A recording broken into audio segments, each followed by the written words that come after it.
श्री कृष्ण गोविंद हरे मुरारी, हे नाथ नारायण वासुदेवा। श्री कृष्ण गोविंद हरे मुरारी, हे नाथ नारायण वासुदेवा। हे नाथ नारायण वासुदेवा, हे नाथ नारायण वासुदेवा। श्रीमद्भागवत चतुर्थ स्कंध अथाष्टाविंशोऽध्यायः। पुरंजन को स्त्री योनि की प्राप्ति और अविज्ञात के उपदेश से उसका मुक्त होना। नारद उवाच सैनिका भयनाम्नो ये बर्हिष्मन्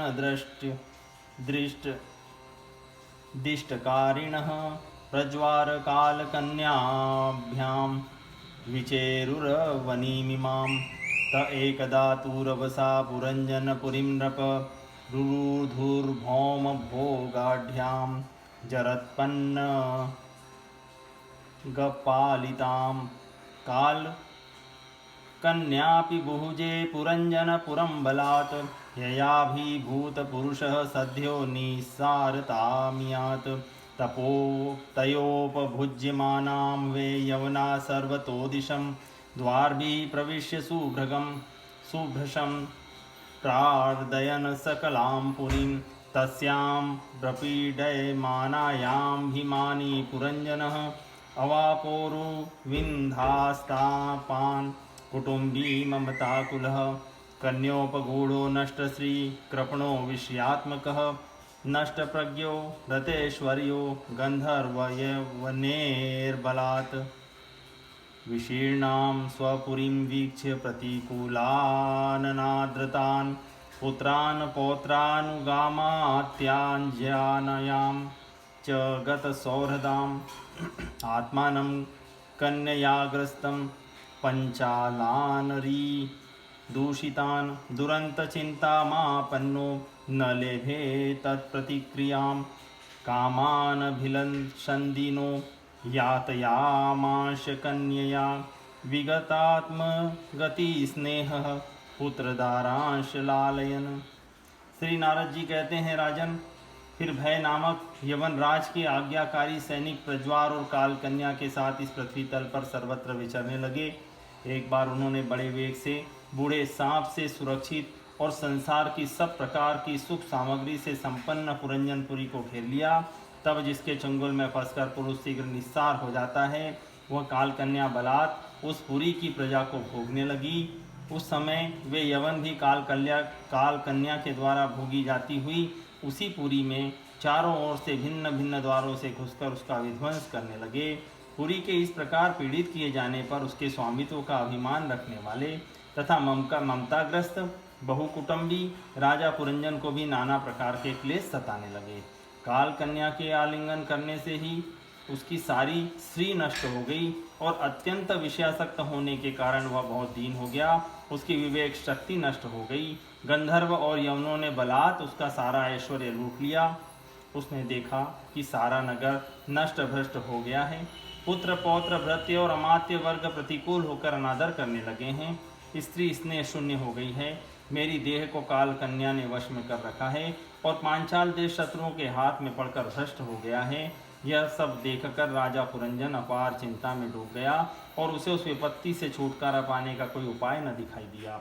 काल कन्या ने जिन्हें निस्सार कर दिया था, उन्हीं भोगों की लालसा से वह दीन था। अपनी पारलौकिकी गति और बंधुजनों की स्नेह से वंचित रहकर उसका चित्त केवल स्त्री और पुत्र के लालन पालन में ही लगा हुआ था। गंधर्व यवनाक्रांतां काल कन्योपमर्दितां हातुं प्रचक्रमे राजा तां पुरीं निकामतः। भयनाम्नो ग्रजो भ्राता प्रज्वारः प्रत्युपस्थितः। ददाह तां पुरीकृत्स्नां भ्रातुप्रियचिकीर्षया। तस्यां निन्दह्यमानायां सपौरः सपरिच्छन्दः। कौटुम्बिकः कुटुम्बिन्याम् उत्पातप्यत् सान्वयः। यवनोपरुद्धायतनो ग्रस्तायां कालकन्यया। पुर्यां प्रज्वार संसृष्टः पुरुपालोऽन्व्यतप्यत।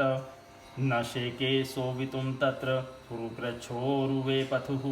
गन्तुमेच्छत्ततो वृक्षकोटरादिव सानलात् शिथिलावयवो यर्हि गन्धर्वहृतपौरुषः यौनेरभिराजन्नुपरुद्धो रुदो रुरोदः दुहृतं पुत्रपौत्राश्च जामितामात्रपार्षदान् स्वत्वावशिष्टं यत्किञ्चित् ग्रहकोशपरिच्छदम् अहं ममेति स्वीकृत्य ग्रहेषु कुमतिर्ग्रही दध्यो प्रमदयादीनो विप्रयोग उपस्थिते लोकान्तरं गतवती मय्यनाथा कुटुम्बिनी वर्तिष्यते कथं त्वेषा बालकाननुशोचति।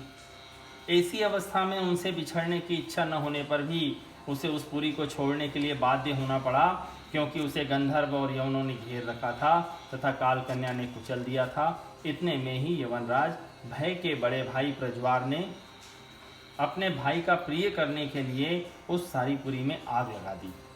जब वह नगरी जलने लगी तब पूर्ववासी सेवक वृंद, संतान वर्ग और कुटुंब की स्वामिनी के सहित कुटुम्बस्थ पुरंजन को बड़ा दुख हुआ। नगर को काल कन्या के हाथ में पड़ा देख उसकी रक्षा करने वाले सर्प को भी बड़ी पीड़ा हुई, क्योंकि उसके निवास स्थान पर भी यवनों ने अधिकार कर लिया था और प्रज्वार उस पर भी आक्रमण कर रहा था। जब उस नगर की रक्षा करने में वह सर्वथा असमर्थ हो गया, तब जिस प्रकार जलते हुए वृक्ष की कोटर में रहने वाला सर्प उससे निकल जाना चाहता है, उसी प्रकार उसने भी महान कष्ट से कांपते हुए वहां से भागने की इच्छा की। उसके अंग प्रत्यंग ढीले पड़ गए थे तथा गंधर्वों ने उसकी सारी शक्ति नष्ट कर दी थी। अतः जब यवन शत्रुओं को ने उसे जाते हुए देखकर रोक दिया, तब वह दुखी होकर रोने लगा। ग्रहासक्त पुरंजन देह गेहादि में मैं मेरेपन का भाव रखने से अत्यंत बुद्धिहीन हो गया था। स्त्री के प्रेम पाश में फंसकर वह बहुत दीन हो गया था। अब जब इनसे बिछुड़ने का समय उपस्थित हुआ, तब वह अपने पुत्री, पुत्र, पौत्र, पुत्रवधू, दामाद, नौकर, घर, खजाना और अन्यान्य जिन पदार्थों में उसकी ममता भर शेष थी, उनका भोग तो कभी का छूट गया था, उन सबके लिए इस प्रकार चिंता करने लगा, हाय मेरी भार्या तो बहुत घर गृहस्थी वाली है, जब मैं परलोक को चला जाऊंगा तब यह असहाय होकर किस प्रकार अपना निर्वाह करेगी। अरे इन बाल बच्चों की चिंता ही खा जाएगी। न मय्यनाशिते भुंक्ते न स्नाते स्नाति मत्परा मयि रुष्टे सुसंत्रस्ता भर्तिस्ते यत वाग्भयात् प्रबोधयति मा विज्ञं व्युषिते शोककर्षिता व्यत्मेर्तदग्रहमेधियं वीरसूरपि नेष्यति कथं नु दारकादीना दारकीर्वा परायणः वर्तिष्यन्ते मयि गते भिन्ननाव इवो दधो एव कृपणया बुद्ध्या शोचन्तमतदर्हणं ग्रहीतुं कृतधीरेण भयनामाभ्यपद्यत पशुवध्य वनेरेश नीयमान स्वकं क्षयम् अन्वद्रवन्ननुपत्थः शोचन्तो भ्रशमातुरः पुरीं विहायोपगत उपरुद्धो भुजङ्गमः यदा तमेवानुपुरी विशीर्णा प्रकृतिं गता विक्रश्यमाणः प्रसभं यवनेन बलीयसा नाविन्दतं मसाविष्टः सखायं सुहृदं पुरः तं यज्ञपशवोनेन संज्ञप्ता ये दयालुना कुठारे सिद्धिदु क्रुद्धा स्मरन्तोमीवमस्य तत् अनन्तपारे तमसि मग्नो नष्टस्मृतिः समः शाश्वतीरनुभूर्यार्तिं प्रमदासङ्गदूषितः। यह मेरे भोजन किए बिना भोजन नहीं करती थी और स्नान किए बिना स्नान नहीं करती थी, सदा मेरी ही सेवा में तत्पर रहती थी। मैं कभी रूठ जाता था तो यह बड़ी भयभीत हो जाती थी और झिड़कने लगता तो डर के मारे चुप रह जाती थी। मुझसे कोई भूल हो जाती तो यह मुझे सचेत कर देती थी। मुझ में इसका इतना अधिक स्नेह कि यदि मैं कभी परदेश चला जाता था तो यह विरह व्यथा से सूख कर कांटा हो जाती थी। यूँ तो यह वीर माता है, तो भी मेरे पीछे क्या यह गृहस्थाश्रम का व्यवहार चला सकेगी। मेरे चले जाने पर एकमात्र मेरे ही सहारे रहने वाले ये पुत्र और पुत्री भी कैसे जीवन धारण करेंगे। ये तो बीच समुद्र में नाव टूट जाने से व्याकुल हुए यात्रियों के समान बिलबिलाने लगेंगे। यद्यपि ज्ञान दृष्टि से उसे शोक करना उचित न था, फिर भी अज्ञानवश राजा पुरंजन इस प्रकार दीन बुद्धि से अपने स्त्री पुत्रादि के लिए शोकाकुल हो रहा था। इस समय उसे पकड़ने के लिए वहाँ भय नामक यवन राज आ धमका। जब यवन लोग पशु के समान बांधकर अपने स्थान को ले चले, तब उसके अनुचर गण अत्यंत आतुर और शोकाकुल होकर उसके साथ हो लिए। यवनों द्वारा रोका हुआ सर्प भी उस पुरी को छोड़कर इन सबके साथ ही चल दिया। उसके जाते ही सारा नगर छिन्न भिन्न होकर अपने कारण में लीन हो गया। इस प्रकार महाबली यमनराज के बलपूर्वक खींचने पर भी राजा पुरंजन ने अज्ञानवश अपने हितैषी एवं पुराने मित्र अविज्ञात का स्मरण नहीं किया। उस निर्दय राजा ने जिन यज्ञ पशुओं की बलि दी थी, वे उसकी दी हुई पीड़ा को याद करके उसे क्रोधपूर्वक कुठारों से काटने लगे। वह वर्षों तक विवेकहीन अवस्था में अपार अंधकार में पड़ा निरंतर कष्ट भोगता रहा। स्त्री की आसक्ति से उसकी यह दुर्गति हुई थी। तामेव मनसा ग्रहण बभूव प्रमदोत्तमा अनन्तरं बिभर्दस्य राजसिंहस्य वेश्मनि उपये मे वीर्यपणां वैदर्भीमलयध्वज युयि निर्जित्य राजज्ञान पाण्डय परपुरजयः तस्यां स जनया चक्र आत्मजामसितेक्षणां यवीयसः सप्तसुतान् सप्तद्रविडभूभृतः एकैकस्या भवत्तेषां राजन्नरबुदं भोक्ष्यते यद्वशधरेर्महीमन्वन्तरं परम् अगस्त्यः प्राग्दुहितर्मुपये मे धृतव्रतां यस्यां धृच्युतो जात इद्मवाहात्मजो मुनिः विभज्य तनयेभ्यः क्षां राजर्षिमल्लयध्वजः आरिराधयिषुः कृष्णं स जगाम कुलाचलं हित्वा ग्रहान् सुतान् भोगान् वैदर्भीमदिरेक्षणा अन्वधावत पाण्डयेशं जोत्स्नेव रजनीकरं तत्र चन्द्रवसानां ताम्रपर्णी वटोदका तत्पुण्यसलिलैर्नित्यमुभयत्रात्मनो मृजन् कन्दाष्टीभिर्मूलफलैः पुष्पपर्णे स्तृणोदकैः वर्तमान शनैर्गात्र कर्शन तपास्थितः शीतोष्णवातकर्षाणि क्षुत्पिपासे प्रिया प्रिये सुखद दुखे इति द्वन्द्वान्य जयत्संदर्शनः तपसा विद्धया पक्वकया कषायो नियमेर्यमेः युजे ब्रह्मणात्मानं विजिताक्षानिलाशयः। अंत समय में पुरंजन को उसी का चिंतन बना हुआ था, इसलिए दूसरे जन्म में वह नरश्रेष्ठ विदर्भ राज के यहाँ सुंदरी कन्या होकर उत्पन्न हुआ। जब यह विदर्भ नंदनी विवाह योग्य हुई, तब विदर्भ राज ने घोषित कर दिया कि इसे सर्वश्रेष्ठ पराक्रमी वीर ही ब्याह सकेगा। तब शत्रुओं के नगरों को जीतने वाले पांड्य नरेश महाराज मलयध्वज ने समरभूमि में समस्त राजाओं को जीतकर उसके साथ विवाह किया। उससे महाराज मलयध्वज ने एक श्यामलोचना कन्या और उससे छोटे 7 पुत्र उत्पन्न किए, जो आगे चलकर द्रविड़ देश के 7 राजा हुए। राजन, फिर उनमें से प्रत्येक पुत्र के बहुत बहुत पुत्र उत्पन्न हुए, जिनके वंशधर इस पृथ्वी को मनवंतर के अंत तक तथा उसके बाद भी भोगेंगे। राजा मलयध्वज की पहली पुत्री बड़ी व्रतशीला थी, उसके साथ अगस्त्य ऋषि का विवाह हुआ। उससे उनके दृढ़च्युत नाम का पुत्र हुआ और दृढ़च्युत के इद्मवाह हुआ। अंत में राजर्षि मलयध्वज पृथ्वी को पुत्रों में बांटकर भगवान श्री कृष्ण की आराधना करने की इच्छा से मलय पर्वत पर चले गए। उस समय चंद्रिका जिस प्रकार चंद्रदेव का अनुसरण करती है, उसी प्रकार मत्तलोचना वैदर्भी ने अपने घर, पुत्र और समस्त भोगों को तिलांजलि दे पांड्य नरेश का अनुगमन किया। वहाँ चंद्रवसा, ताम्रपर्णी और वटोदका नाम की 3 नदियाँ थीं। उनके पवित्र जल में स्नान करके वे प्रतिदिन अपने शरीर और अंतःकरण को निर्मल करते थे। वहाँ रहकर उन्होंने कंद, बीज, मूल, फल, पुष्प, पत्ते, तृण और जल से ही निर्वाह करते हुए बड़ा कठोर तप किया। इससे धीरे धीरे उनका शरीर बहुत सूख गया। महाराज मलयध्वज ने सर्वत्र समदृष्टि रखकर शीत, उष्ण, वर्षा, वायु, भूख, प्यास, प्रिय, अप्रिय और सुख दुखादि सभी द्वंद्वों को जीत लिया। तप और उपासना से वासनाओं को निर्मूल कर तथा यम नियमादि के द्वारा इंद्रिय, प्राण और मन को वश में करके वे आत्मा में ब्रह्म भावना करने लगे।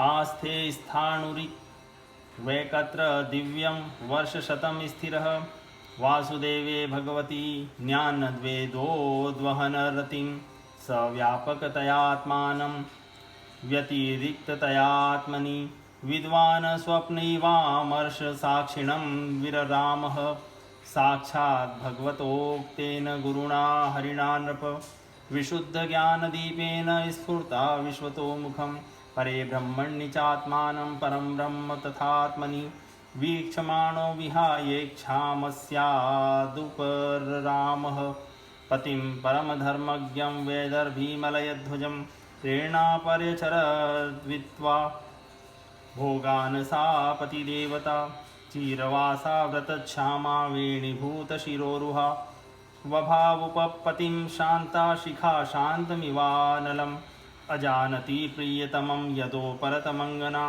सुस्थिरासनमासाद्य यथा पूर्वमुचामुपाचरत् यदा नोपलभेताङ्गं ऊष्माणं प्रत्युरर्चति आसीत् संविघ्नहृदया यूथभ्रष्टा मृगी यथा आत्मानं शोचति दीनं बन्धुं विक्लवाश्रुभिः स्तनावासिच्य विपिने सुस्वरं प्ररुरोदसा उत्तिष्ठोत्तिष्ठ राजर्षे इमामुदधि मेखलां दस्युभ्यच्छत्रबन्धुभ्यो बिभ्यतिं पातुमर्हसि। इस प्रकार 100 दिव्य वर्षों तक स्थाणु के समान निश्चल भाव से एक ही स्थान पर बैठे रहे। भगवान वासुदेव में सुदृढ़ प्रेम हो जाने के कारण इतने समय तक उन्हें शरीर आदि का भी भान न हुआ। राजन, गुरु स्वरूप साक्षात श्रीहरि के उपदेश किए हुए तथा अपने अंतःकरण में सब और स्फुरित होने वाले विशुद्ध विज्ञान दीपक से उन्होंने देखा कि अंतःकरण की वृत्ति का प्रकाशक आत्मा स्वप्नावस्था की भांति देहादि समस्त उपाधियों में व्याप्त तथा उससे पृथक भी है। ऐसा अनुभव करके वे सब ओर से उदासीन हो गए। फिर अपनी आत्मा को परब्रह्म में और परब्रह्म को आत्मा में अभिन्न रूप से देखा और अंत में इस अभेद चिंतन को भी त्याग कर सर्वथा शांत हो गए। राजन, इस समय पतिपरायणा वैदर्भी सब प्रकार के भोगों को त्याग कर अपने परम धर्मज्ञ पति मलयध्वज की सेवा बड़े प्रेम से करती थी। वह चीर वस्त्र धारण किए रहती। व्रत उपास आदि के कारण उसका शरीर अत्यंत कृश हो गया था और सिर के बाल आपस में उलझ जाने के कारण उसमें लटें पड़ गई थी। उस समय अपने पतिदेव के पास वह अंगार भाव को प्राप्त धूम रहित अग्नि के समीप अग्नि की शांत शिखा के समान सुशोभित हो रही थी। उसके पति परलोकवासी हो चुके थे, परंतु पूर्ववत स्थिर आसन से विराजमान थे। इस रहस्य को न जानने के कारण उनके पास जाकर उनकी पूर्ववत सेवा करने लगी। चरण सेवा करते समय जब उसे अपने पति के चरणों में गर्मी बिल्कुल नहीं मालूम हुई, तब वह झुंड से बिछुड़ी हुई मृगी के समान चित्त में अत्यंत व्याकुल हो गई। उस बीहड़ वन में अपने को अकेली और दीन अवस्था में देखकर वह बड़ी शोकाकुल हुई और आंसुओं की धारा से स्तनों को भिगाती हुई बड़े जोर जोर से रोने लगी। वह बोली, राजर्षि उठिए उठिए, समुद्र से घिरी हुई यह वसुंधरा लुटेरों और अधार्मिक राजाओं से भयभीत हो रही है, आप इसकी रक्षा कीजिए। एवं विलपति बाला विपिनेऽनुगता पतिं पतिता पादयोर्भूर्तुरुदन्यशृण्यवर्तयत चितिं दारुमयीं चित्वा तस्यां पत्युः कलेवरम् आदीप्य चानुमरणे विलपन्ति मनोदधे तत्र पूर्वतरः कश्चित् सखा ब्राह्मणमात्मवान् सान्त्वयन वल्गुना साम्ना तामाह रुदतीं प्रभो। पति के साथ वन में गई हुई वह अबला इस प्रकार विलाप करती हुई पति के चरणों में गिर गई और रो रोकर आंसू बहाने लगी। लकड़ियों की चिता बनाकर उसने उस पर पति का शव रखा और अग्नि लगाकर विलाप करते करते स्वयं सती होने का निश्चय किया। राजन, इसी समय उसका कोई पुराना मित्र एक आत्मज्ञानी ब्राह्मण वहाँ आया। उसने उस रोती हुई अबला को मधुर वाणी से समझाते हुए कहा। ब्राह्मण उवाच, का त्वं कस्यासि को वायं शयानो यस्य शोचसि जानासि किं सखायं माये ग्राल येनाग्रे विचचर्थः अपि स्मरसि चात्मानं विज्ञात सखं सखे हित्वा माम पदं विच्छन्न भौम भोगरतो गतः हंसावहं च त्वं चार्य सखायो मानसायनो अभूतामन्तरावोकः सहस्र परिवत्सरान् सं त्वं विहाय मा बन्धो गतो ग्राम्यमतिर्महिं विचरण पद्म द्राक्षिः कया चिर्निमित्तं स्त्रिया पंचारामं नवद्वारमेकपालं त्रिकोष्ठकं षट्कुलं पंचविपणं पंचप्रकृति स्त्रीधवं पंचेन्द्रियार्थारामाद्वारप्राणा नवप्रभो तेजोबन्नानि कोष्ठानि कुलमिन्द्रियसंग्रह विपणस्तु क्रियाशक्तिरभूत प्रकृतिर्व्यया शक्त्यधीशः पुमास्त्वत्र प्रविष्टो नावबुध्यते। ब्राह्मण ने कहा, तू कौन है, किसकी पुत्री है, और जिसके लिए तू शोक कर रही है वह यह सोया हुआ पुरुष कौन है? क्या तुम मुझे नहीं जानती? मैं वही तेरा मित्र हूँ जिसके साथ तू पहले विचरा करती थी। सखे, क्या तुम्हें अपनी याद आती है? किसी समय मैं तुम्हारा अविज्ञात नाम का सखा था। तुम पृथ्वी के भोग भोगने के लिए निवास स्थान की खोज में मुझे छोड़कर चले गए थे। आर्य पहले मैं और तुम एक दूसरे के मित्र और मानस निवासी हंस थे। हम दोनों सहस्त्रों वर्षों तक बिना किसी निवास स्थान के ही रहे थे, किंतु मित्र, तुम विषय भोगों की इच्छा से मुझे छोड़कर यहाँ पृथ्वी पर चले आए। यहाँ घूमते घूमते तुमने एक स्त्री का रचा हुआ स्थान देखा। उसमें 5 बगीचे, 9 दरवाजे, 1 द्वारपाल, 3 परकोटे, 6 वैश्यकुल और 5 बाजार थे। वो 5 उपादान कारणों से बना हुआ था और उसकी स्वामिनी एक स्त्री थी। महाराज, इंद्रियों के 5 विषय उसके बगीचे थे, 9 इंद्रिय छिद्र द्वार थे, तेज अन्न जल 3 परकोटे थे, मन और 5 ज्ञानेन्द्रिया 6 वैश्य कुल थे, क्रिया शक्ति रूप कर्मेंद्रियां ही बाजार थी, 5 भूत ही उसके कभी क्षीण न होने वाले उपादान कारण थे और बुद्धि शक्ति ही उसकी स्वामिनी थी। यह ऐसा नगर था जिसमें प्रवेश करने पर पुरुष ज्ञान शून्य हो जाता है, अपने स्वरूप को भूल जाता है।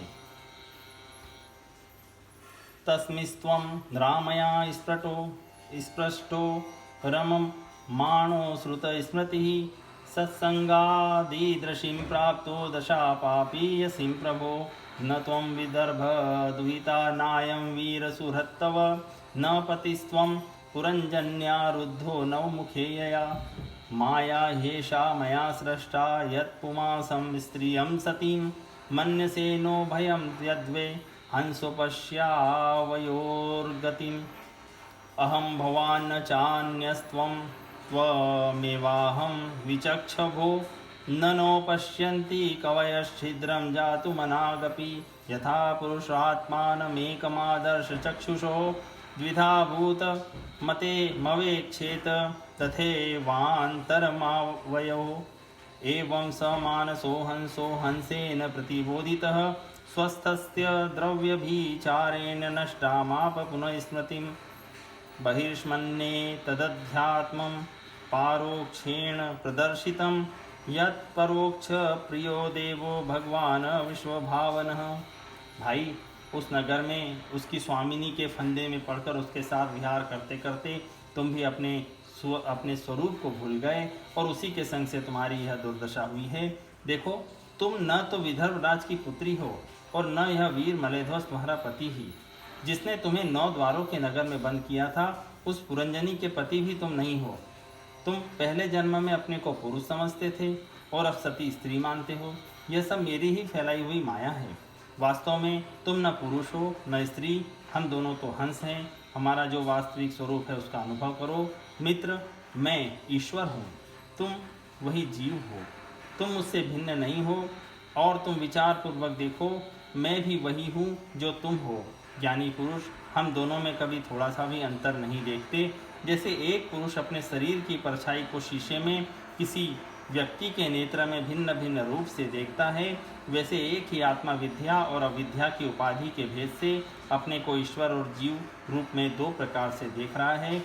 इस प्रकार जब हंस ईश्वर ने उसे सावधान किया, तब वह मानसरोवर का हंस जीव अपने स्वरूप में स्थित हो गया और उसे अपने मित्र के विछोह से भूला हुआ आत्मज्ञान फिर प्राप्त हो गया। प्राचीन बार ही मैंने तुम्हें परोक्ष रूप से यह आत्मज्ञान का दिग्दर्शन कराया है, क्योंकि जगतकर्ता जगदीश्वर को परोक्ष वर्णन ही अधिक प्रिय है। इति श्रीमद्भागवते महापुराणे पारमहंस्यां संहितायां 4th स्कन्धे पुरञ्जनोपाख्याने 28वाध्याय सम्पूर्णम्।